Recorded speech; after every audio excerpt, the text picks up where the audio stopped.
van denunciar els privilegis al segle XVIII perquè era injust i que no tenia raó que les persones no tinguessin llibertat i que el poder ho era més important.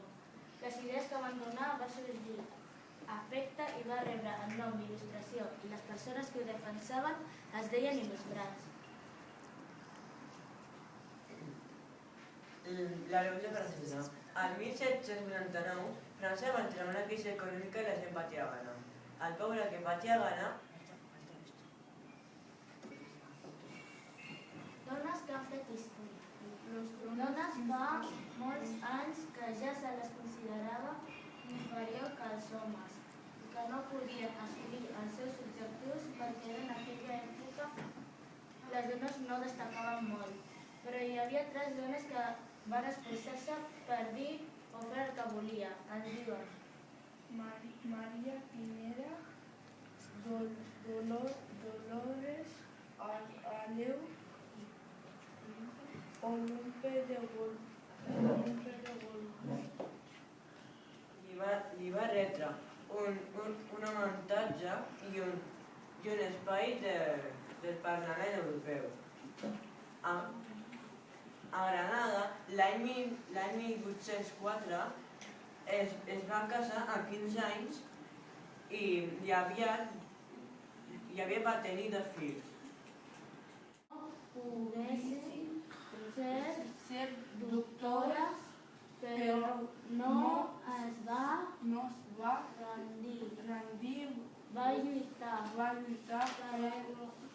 aconseguir el que volia. Quina nota es posaríeu? Jo un 8. Un 10, que un 7. Un 10. I tu, Ali? Un 7. Molt bé.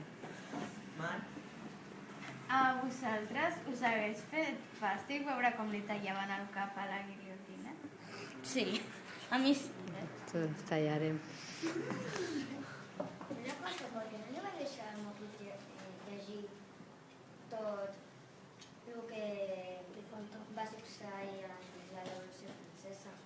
Perquè És que jo que m'havia por la teva era fet. Ha sigut un lapsus dels nervis.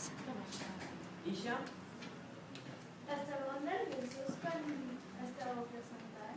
Jo sí, Perquè en principi jo tenia que presentar i el Moquit va i presenta ell i jo em quedo. Vale, Mojit, tu presentes. Exacte. Jo, fill?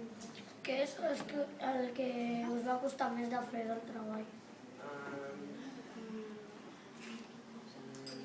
No sé, és que el Mojit feia una cosa, jo ajudava a l'Ali i mentre un Que sí, Xabeli, que ho has organitzat molt bé. Ja treballen més. Tots. Sí, Marc? Quina és la part que més us ha agradat del PowerPoint i del treball? A mi la Revolució Francesa. A mi el de les dones que han fet història. A mi les dones que fan Víctor. Vinga, un aplaudiment.